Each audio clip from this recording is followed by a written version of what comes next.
Dear friends, India के largest question paper and solution providing channel में आपका स्वागत है।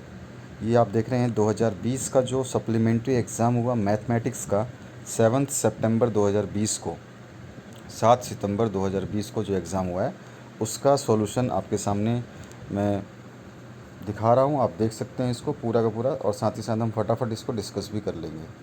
पहला था सूत्र निखिलम से 103 का घनफल ज्ञात कीजिए। अगर आपको इसका फॉर्मूला याद होगा तो ही आप इसको कर सकते थे, जिसमें इसका फॉर्मूला था number plus 2 into deviation oblique 3 into deviation का स्क्वायर ऑब्लिक डेविएशन का क्यूब, यानी संख्या प्लस 2 का विचलन, 2 इंटू विचलन, या उसके बाद में 3 इंटू विचलन का स्क्वायर, उसके बाद में विचलन का क्यूब। बस यहाँ पे संख्या रखनी थी और विचलन रखना था। आधार आप 100 ले लेते क्योंकि संख्या 100 के आसपास है 103, तो विचलन आ रहा आपका 3। तो संख्या प्लस जितने भी जो फॉर्मूला है उसकी जगह सब रखिए और आपका आंसर आ जाता है 109227 इसका आंसर होता। चलिए सेकंड क्वेश्चन फटाफट देखते हैं। सेकंड क्वेश्चन में बोला गया था कि 1/x+2 plus 1/x+5 equals to 1/x+2 plus 1/x+5 equals to 1/x+3 plus 1/x+4 को इसको सॉल्व करना था। बहुत ही ईजी क्वेश्चन दिया था। इसमें एक बार LHS को और एक बार RHS का LCM लेने के बाद में इनको कर देना था आपको सॉल्व। ठीक है, सॉल्व करने के बाद में इसके दो इक्वेशंस बनते हैं और यहाँ पे आप सॉल्व करते हैं तो इसके बाद देखते हैं कि RHS इक्वल्स टू LHS हम रखते हैं और वहाँ से x की वैल्यू जो है निकल जाती, वो हो जाती -7/2। ठीक है, यहाँ पे सॉल्यूशन इसका प्रोवाइड है। अब इसके बाद आ जाइए नेक्स्ट जो है आपका दो संख्याओं a और 18 का लघुत्तम समवर्ती, यानी कि LCM दे रखा है आपको। LCM of two numbers a and 18 is 36, SCF is 2, then find the value of a। तो आपको पता है पहला नंबर इंटू दूसरा नंबर बराबर होता है SCF इंटू LCM। तो पहला नंबर a दे रखा है, दूसरा नंबर 18, और SCF दे रखा है आपको 36 और LCM आपको दे रखा है 2। तो इन सबको जब समीकरण में रखेंगे तो आपका जो वैल्यू निकल जाएगी a की वैल्यू 4 आ जाएगी। चौथा क्वेश्चन है आपका 4 coat square 45 minus x square 60 minus sine square 30 का मान ज्ञात कीजिए। तो आपको पता होगा कोट 45 का मान 1 होता है, सेक 60 का मान 2 होता है और साइन 30 का मान 1/2 होता है। बस इनकी वैल्यूज़ को इसमें रखनी थी और रखने के बाद में जब इसको काट पीट देते आप, 3 लाइन का क्वेश्चन था ये, -1/4 इसका सही आंसर आ जाता। नेक्स्ट क्वेश्चन है आपका, यदि साइन 3x इक्वल्स टू 1 है तो x का मान ज्ञात कीजिए। ये भी बहुत अच्छा सॉल्यूशन क्वेश्चन दिया था आपको। इसमें आपको करना क्या था, जहाँ पे आपका साइन 3x इक्वल्स टू 1 है तो यहाँ पे साइन 3x इक्वल्स टू क्या हो जाएगा आपका साइन 90, और यहाँ पर आपका जो है 3x इक्वल्स टू 90 और x equals to 90/3 equals to 30 degree आ जाएगा। ठीक है, अब यहाँ पर आपके बाद में आ जाइए, क्योंकि आपको एक दे रखा और एक कब होता है, एक होता है साइन 90। ठीक है, एक की जगह हम साइन 90 रख देंगे। सिक्स्थ है, किस त्रिभुज के लंब केंद्र परिकेंद्र और अंतः केंद्र समान संपाती होते हैं, यानी in which triangle orthocentre circumcentre and incentre are coincident. तो ये होता है आपका इक्विलेटरल ट्राइंगल में, यानी जिसको हम समबाहु त्रिभुज बोलते हैं। इसके बाद आ जाइए नेक्स्ट क्वेश्चन पे, यदि दो समरूप त्रिभुजों की भुजाओं का अनुपात 4:9 हो तो इन दोनों त्रिभुजों के क्षेत्रफलों का अनुपात ज्ञात कीजिए। यानी कि आपको रेशियो निकालना है इनका जो एरियाज़ है उनका। तो एरिया का आपको फॉर्मूला याद होगा, area of first triangle upon area of second triangle. अगर ये समानुपाती हैं तो आपको लिखना पड़ता है। उसके बाद में आपका जो भुजा है वो बराबर कर देनी है, भुजा आपकी वो भी बराबर हो जाती हैं। तो यहाँ पर AB/PQ का स्क्वायर और 4/9 का स्क्वायर और आ जाएगा 16:81। ठीक है, इसके बाद आ जाइए, अब हम आगे बढ़ते हैं। प्रोबेबिलिटी A दे रखी है 0.992, तो A नहीं की प्रायिकता क्या होगी, तो A नोट की आपको प्रोबेबिलिटी निकालनी है। तो इसमें आपको पता ही है P आपका ये स्टैंडर्ड फार्मूला है, probability of A plus probability of note एक हमेशा 1 के बराबर होता है। इसमें से प्रोबेबिलिटी ऑफ A दे रखा है, प्रोबेबिलिटी ऑफ नोट A का निकालना है। बस इधर से उधर कर देंगे, एक में से माइनस करने के बाद वैल्यू आ जाएगी 0.008। नाइन्थ क्वेश्चन है, यातायात संकेतों में लाल सिग्नल की ज्यामितीय आकृति लिखिए कैसी होती है। तो आप देखेंगे अष्टभुज होती है, आप देखेंगे उसको जा कर के पास से, तो ऑक्टागन होती है इसकी। उसके बाद आ जाइए, रुकने की दूरी गीली फिसलन वाली सड़क पर कैसे परिवर्तित होती है। ये चिकनाहट के कारण रुकने की दूरी में वृद्धि होती है। आपको पता ही है, रुकने की दूरी जब आप मतलब कहीं फिसलते हैं, आप रुकना चाहते हैं तो आप थोड़ा सा आगे चले जाते हैं, तो स्लिपरी रोड पर यही होता है, ठीक है, उसमें वृद्धि हो जाती है। नेक्स्ट क्वेश्चन है जो आपका, उसमें पूछा गया आपसे ध्वजांक विधि द्वारा हल दीजिए। तो इसका वीडियो मैंने बनाया था, अगर आपने उसको देखा होगा तो ये क्लियर हो गया होगा आपको। ध्वजांक विधि से आपको इसको सॉल्व करना था, तो इसमें संख्याएं इस तरह से अरेंज करनी होती है, और एक संख्या हो जाती है आपकी फ्लैग डिजिट और एक हो जाती है आपकी मेन डिजिट। और जो है इसके बाद में हमको स्टेप्स लिखने होते हैं। जब हम इसको स्टेप्स से शुरू करेंगे और सॉल्व करेंगे तो क्वेश्चन आ जाएगा 3, 2, 1 और रिमाइंडर आ जाएगा 0। इसके बाद आ जाइए, यूक्लिड विभाजन द्वारा 90 और 144 का महत्तम समानुपाती ज्ञात करना है आपको। तो यूक्लिड का आपको पता ही है कैसे निकालते हैं हम, ए बी आपको निकालना है, और ए का फॉर्मूला आपका, ए और बी आपके पास गिवन है, और आपको इसका फॉर्मूला दे रखा है, a equals to b q plus r होता है। और यहाँ पर आपको ए दे रखा है 144, और बी क्यू दे रखा है 90 इंटू 1, और आपको आर दे रखा है 54, ठीक है। जब आर 0 के बराबर नहीं है तब हम बात कर रहे हैं, अगर आर 0 के बराबर ले लेंगे तो वैल्यू नहीं आएगी, तो इसकी वैल्यू जो आ जाएगी SCF 18 आ जाएगी। नेक्स्ट में हम आ जाते हैं, यहाँ पर आपको दे रखा है एक वृत्त की परिधि 88 सेंटीमीटर है, वृत्त का क्षेत्रफल निकालना है। तो वृत्त का क्षेत्रफल आपको पहले तो आपको परिधि का पता होना चाहिए, परिधि दे रखी है तो त्रिज्या निकालनी पड़ेगी। तो परिधि का फॉर्मूला होता है 2πr, और 2πr की वैल्यू दे रखी है 88, तो यहाँ से r की वैल्यू आ जाएगी 14 सॉल्व करने के बाद। और r की वैल्यू आने के बाद वृत्त का क्षेत्रफल यानी कि एरिया आपको पता ही होता है, πr² होता है, तो उसमें r की वैल्यू डाल देंगे, सॉल्व करेंगे तो 616 सेंटीमीटर स्क्वायर आ जाएगा। इसके बाद एक शंकु का आयतन दे रखा है आपको 1232 घन सेमी, तथा इसकी ऊंचाई दे रखी है, जो हाइट दे रखी है, तो आधार की त्रिज्या, बेस जो है इसका रेडियस आपको निकालना है। तो शंकु का आयतन आपको दे रखा है, और शंकु के आयतन का जो फॉर्मूला आपको हमेशा, फॉर्मूला अगर आपको आता है तो ही क्वेश्चन सॉल्व होगा। तो आयतन का फॉर्मूला था 1/3 πr²h, जब हाइट की बात आती है तो यहाँ पर केवल आपको रखना क्या है, इसको शंकु के आयतन के बराबर रखना है। यहाँ से आपको आ जाएगी आर की वैल्यू, वही आर आपसे पूछा गया था, तो आर की वैल्यू आ जाएगी 14 सेंटीमीटर। नेक्स्ट क्वेश्चन में पूछा गया आपसे, एक टैक्सी का किराया प्रथम किलोमीटर के लिए 25 रुपये तथा उसके बाद प्रत्येक किलोमीटर के लिए 17 है। यदि एक व्यक्ति x किमी दूरी तय करने पर y किराया देता है तो इसे समीकरण के रूप में आपको लिखना था। तो यहाँ पे आपको मान लेना है, और अगर आपको याद होगा तो ये AP वाला क्वेश्चन है, तो AN हमको पता ही होता है, AN equals to A plus n-1 into D होता है। हमने मान लिया दूरी x किलोमीटर है और किराया y रुपये है, और A दे रखा है आपको 25, क्योंकि A आपको प्रथम दे रखा है ना, तो A 25 हो जाएगा, और डिफरेंस कितना दे रखा है 17, प्रत्येक किलोमीटर में वो 17 रुपये का डिफरेंस देगा, तो डी भी आ गया।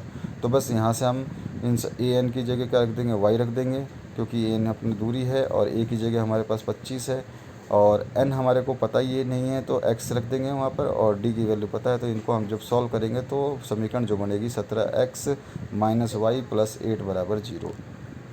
16वां क्वेश्चन जो दे रखा है, इसमें समीकरण के मूल ज्ञात करना, find the roots of quadratic equation. तो रूट्स ज्ञात करने के लिए पहले तो इस समीकरण को आपको सॉल्व करना होगा। तो यहाँ पर आप इसको जब सॉल्व करेंगे तो यह आ जाएगा 5x equals to 4 minus 3x 2x plus 3। अब इसको आप जब सॉल्व करते जाएंगे तो आपके पास x की दो वैल्यू आएंगी, जो रूट्स हैं वो आ जाएगा x इक्वल्स टू -2 और x इक्वल्स टू 1। अब आ जाइए नेक्स्ट क्वेश्चन पे, समांतर श्रेणी यानी AP का फिर से एक क्वेश्चन आ गया। 7, 13 और 19 के बाद डैश डैश 205 दे रखा है, तो उनका योग ज्ञात करना है आपको, यानी sum number of term, find the number of term and their sum, दोनों चीज़ें बतानी है आपको। सबसे पहले A आपको देखना है, 7 दे रखा है प्रथम पद, उसका डिफरेंस निकाल लेंगे, दूसरे पद में से प्रथम पद को माइनस करके डिफरेंस आ जाएगा आपका 6, और AN इक्वल्स टू L होता है, और वो जो लास्ट दे रखा है टर्म 205, n निकालना है, SN निकालना है, दोनों का फॉर्मूला आपके पास है। AN का फॉर्मूला अभी भी हमने देखा था, A plus n-1 into D होता है, और SN का फॉर्मूला होता है n/2 A प्लस L। सबकी वैल्यूज़ रखेंगे, और जब सबकी वैल्यू रखेंगे तो n की वैल्यू आ जाएगी 34, और SN की वैल्यू आ जाएगी 3604 3604। अब आज इसके बाद आएगा, सूर्य का उन्नयन कोण 60 डिग्री परिवर्तित होकर 30 डिग्री हो जाता है। पहले तो 60 डिग्री था, फिर हो जाए 30 डिग्री। तो एक समतल पर खड़ी मीनार की परछाई 30 मीटर अधिक हो जाती है। मीनार की ऊंचाई आपको बतानी है बस। तो आपको पता ही है, यहाँ पे आपको टेन वाला जो फॉर्मूला लगाना था, ये वाला हमेशा ये क्वेश्चन आता है। तो 1060 एक बार लेना है और एक बार 1030 लेना है। और 10 होता क्या है, लंब बटे आधार यानी हाइपाटेनस अपॉन बेस। तो आप यहाँ पर 1060 आपको एक बार लेना है। 1060 होता है √3h। और ए की वैल्यू हमारे को लेनी नहीं है, पता नहीं है, तो x ले लेंगे। और 1030 की वैल्यू होती है 1/√3। तो इन दोनों जब इक्वेशंस को हम सॉल्व करेंगे, 1 और 2 बना लेंगे और इन दोनों को सॉल्व करेंगे, तो h की वैल्यू जो आ जाएगी वो आ जाएगी 34.64 मीटर। ठीक है। अब आ जाइए नेक्स्ट क्वेश्चन पे। दी गई आकृति में AD परपेंडिकुलर BC है तथा AD square equals to BD into DC हो तो सिद्ध करना है कि ट्राइंगल ABC एक समकोण त्रिभुज है। तो यहाँ पे दिया हुआ है, पहले आपको बताना है क्या क्या दिया हुआ है, फिर सिद्ध करना है तो वो भी लिखना है। उसके बाद उत्पत्ति इसकी जो है आपको लिखना है। तो ये कैसे कैसे लिखना है, आपने जैसे लिखा है यहाँ पे हमने सॉल्व कर दिया बस। SAS साइड एंगल साइड नियम से ये दोनों क्या हो जाएंगे, समानुपाती हो जाएंगे, कॉन्ग्रेंट हो जाएंगे। और इसके बाद में आप इसको जो है एंगल 1 और एंगल 2 और एंगल 3 और एंगल 4 बराबर हो जाएंगे CPST से। और दोनों को जोड़ने पर जब हम सॉल्व करेंगे तो एक इक्वेशन और आएगी, और यहाँ से हम जब इसको सॉल्व करेंगे तो ए की वैल्यू जो आ जाएगी 90 डिग्री आ जाएगी। अब इसके बाद में आ जाइए नेक्स्ट क्वेश्चन पे। यदि एक त्रिभुज चक्रीय चतुर्भुज ABCD में AD समानांतर BC हो तो प्रदर्शित कीजिए कि angle A equals to angle D है। आपको क्वाड्रिलेटरल दे रखा है, एक साइक्लिक क्वाड्रिलेटरल। तो आपको शो करना है कि angle A equals to angle D है। यहाँ पर देखिए सामने है, बस हमें बताना क्या है, A + C 180 डिग्री होता है। क्यों? क्योंकि आपका ये जो है, और दूसरा हो जाएगा आपका angle D plus angle C, वो भी 180 डिग्री हो गया। समीकरण दोनों ही जब फर्स्ट प्लस सेकंड को जब हम बराबर करेंगे, देखेंगे A इक्वल्स टू D आ जाएगा। ठीक है। तो इति सिद्धम या फिर हैंस प्रूफ लिख सकते हैं। इसके बाद में आ जाइए नेक्स्ट। सिद्ध कीजिए कि वृत्त के बाहर की स्थित किसी बिंदु से वृत्त पर खींची गई दोनों स्पर्श रेखाएं समान लंबाई की होती हैं। तो इसमें हमेशा आपको एक डायग्राम बनाना होता है। डायग्राम बनाने के बाद में सबसे पहले डायग्राम बहुत इंपॉर्टेंट है। डायग्राम बनाने के बाद में आप में उसमें जो जो आपने चीज़ें बनाई हैं बस वो लिख देनी है। Angle A equals to angle B 90 degree. और यहाँ पर आपने जो TO और TO दोनों घनिष्ठ है क्योंकि कॉमन है ये। और रेडियस जो है दोनों में फिर से कॉमन है जो कि OA और OB है। बस ये जब तीनों चीज़ें आपको मिल गई तो RHS जो राइट हैंड साइड यानी कि राइट हैंड साइड भी बोल सकते हैं, और वो भी बोल सकते हैं हम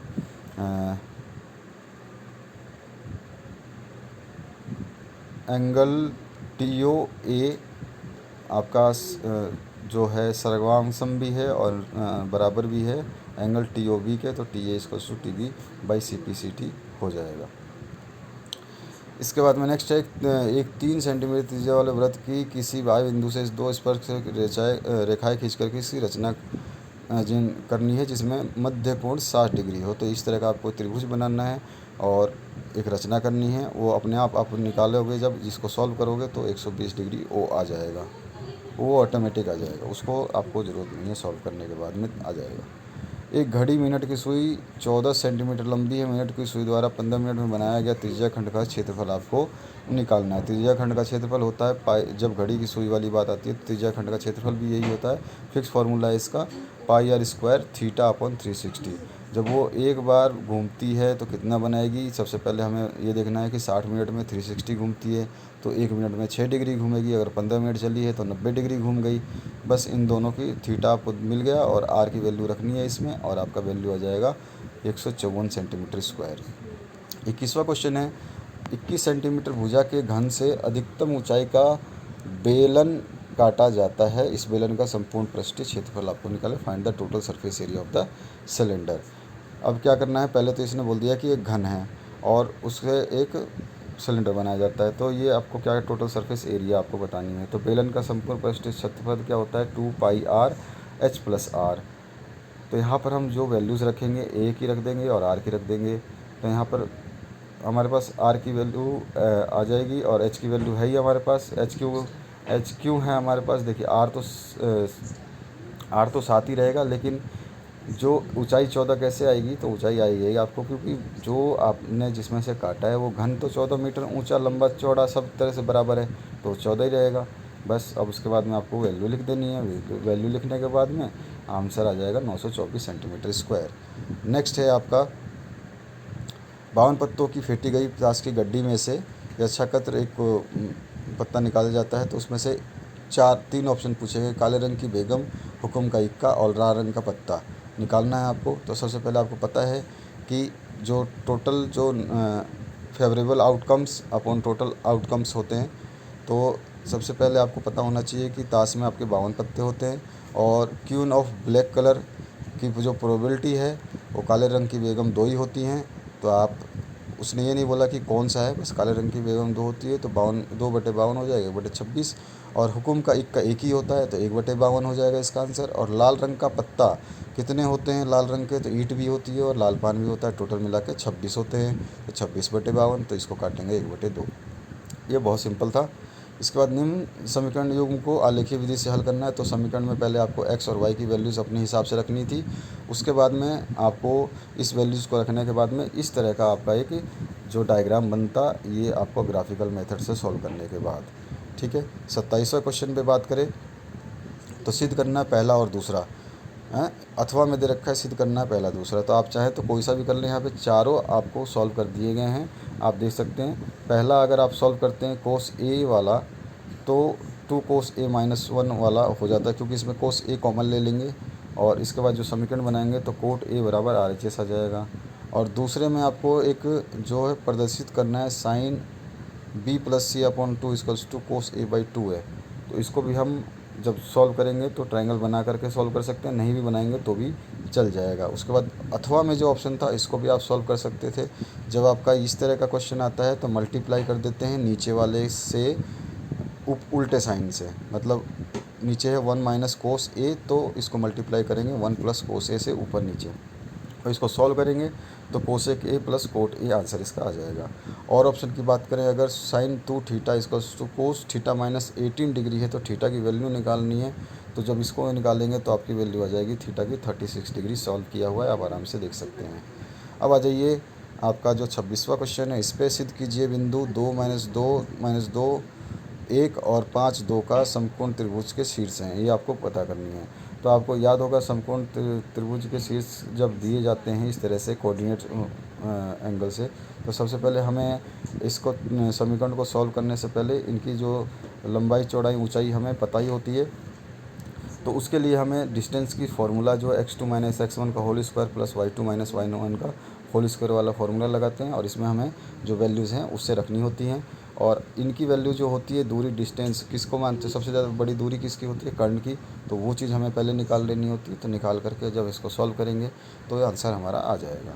ठीक है, अब आ जाइए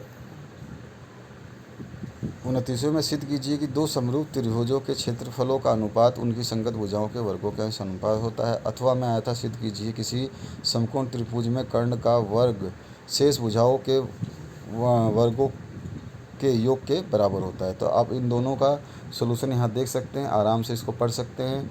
अगर कोई सलूशन में डाउट है तो आप हमसे कमेंट के थ्रू भी बात कर सकते हैं। इसी तरह से इसको सलूशन को करना था। इसमें से थोड़ी बहुत 1-2 स्टेप अगर आपने नहीं भी किए हैं तो भी चलेगा, लेकिन डायग्राम आपको बनानी थी। तो ये है आपका 29वें क्वेश्चन का सलूशन। और इसके बाद में आ जाइए 30वें क्वेश्चन का सलूशन पे। ये बारंबारता सारणी दे रखी है आपकी, और जो इसमें आपको मीन एंड मीडियन निकालना है, यानी कि बंटन का माध्य और माध्यिकाएँ निकालनी है, माध्यक निकालना है। तो सबसे पहले आपको F1 Fi Xi आपको UI निकालना था, और जब Fi और UI को मल्टीप्लाई करके एक टेबल बनानी थी। टेबल बनाने के बाद में आपको CF और F निकाल लेने थे। उसके बाद में इनको एक छोटा सा फार्मूला होता है UI का, उसमें डालने के बाद में देखिए पहले तो ये टेबल बनानी थी। उसके बाद में आपको यहाँ पर जा कर के पूरा का पूरा सोल्यूशन करना था। इस तरह से ये जो UI की वैल्यू निकालने हैं, फिर A पता करना है, H मतलब हाइट आपको पता करनी है इसकी, जो आपकी फ्रीक्वेंसी है इसकी हाइट। इसके बाद एक्स बार आ जाएगा। एक्स बार का जो फार्मूला होता है A plus sigma FI UI upon sigma F I into H. अब यहाँ पे सबकी वैल्यू रखेंगे तो एक्स बार की वैल्यू निकल जाएगी 25.8। और दूसरा जो है आपका एम निकालना था, तो एम के लिए फॉर्मूला होता है M equals to L1 plus ये n/2 minus C F upon F into H. अब यहाँ पे फिर सबकी n/2 की वैल्यू 25वां पद आया था, अभी हमने टेबल में देखा था, तो हमने 25वां, क्योंकि 20 और 30 के बीच में 25 आ रहा है तो इसीलिए हम 25 लेंगे। और m की वैल्यू आ जाएगी जब इसको सॉल्व करेंगे तो लगभग 25.33। तो ये है आपका टोटल सोल्यूशन पूरे इस पेपर का। और वीडियो देखने के लिए आपका बहुत बहुत धन्यवाद। Thank you very much.